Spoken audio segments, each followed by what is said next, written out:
Hello everyone and welcome. My name is Mary Ellen. In today's video, I would like to share with you a few pieces of literature that I like to utilize when teaching about the Revolutionary War. Most of my books are purchased either at yard sales or at a homeschool store that was in a previous town and state that I lived in. If you're new here, please consider subscribing. I have taught several grade levels as well as worked in administration, so I share ideas and lessons that will work for multiple age levels.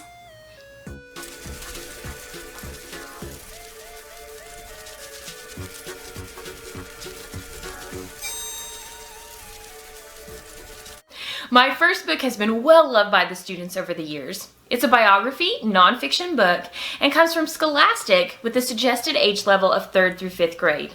The title is And Then What Happened, Paul Revere. It talks about how Paul Revere loved excitement. He was the leader of a secret club called the Sons of Liberty, became a secret agent, and of course it talks about his famous ride. This book would be great for a read-aloud, small group, or even a library center within your classroom.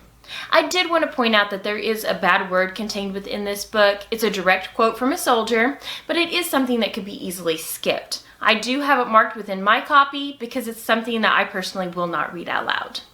Another nonfiction Paul Revere biography that I like to utilize also comes from Scholastic, and it's called In Their Own Words, Paul Revere. The suggested age for this book is 3rd through 8th grade. It tells the exciting story of Paul Revere's life using his own writing and art. Hear Paul's story as if you were really there. And it does contain some very nice art and pictures to add to the experience. This book is called Voices in African American History, The American Revolution. The inside cover says, in the early 1770s, American colonists protested the harsh taxes put upon them by Great Britain. They joined together to burn their tax bills. These protests would soon lead the colonists to their final stand against Great Britain, the American Revolution. This book contains some wonderful illustrations to go along with its content and can be utilized from lower elementary all the way up to the higher grade levels. I believe it focuses on some really key information that is often overlooked or just not focused on during an American Revolution unit. Then we have The Winter at Valley Forge, Survival and Victory.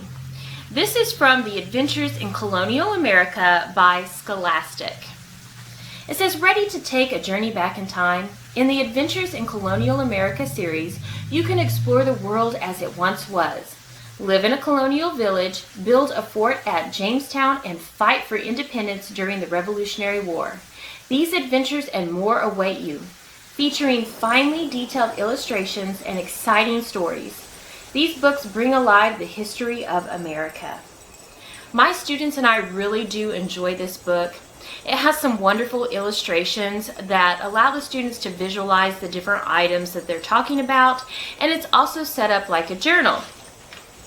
So it starts on Saturday, December 20th, 1777, and then it comes to a conclusion on Wednesday, May 6th, 1778.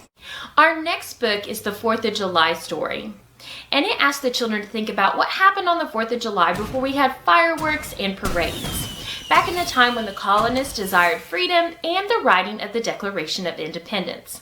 The simple text does a great job at capturing the excitement of the time.